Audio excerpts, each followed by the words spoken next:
唉，點解你咁唔開心啊？放假啲 friend 都唔知去晒邊，放咗咁耐假，6個人嘅 group，一句嘢都冇講過。哦，啲朋友係咪你幻想出嚟㗎？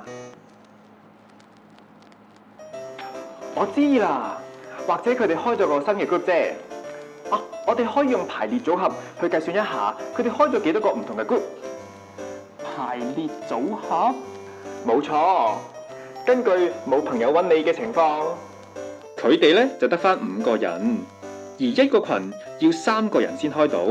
我哋用組合公式計算，即係從5個人入邊揀出3個人嘅情況有5C3 10種，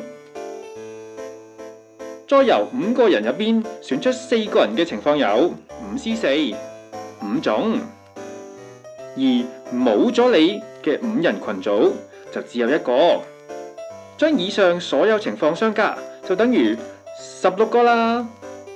所以先唔好咁唔開心住。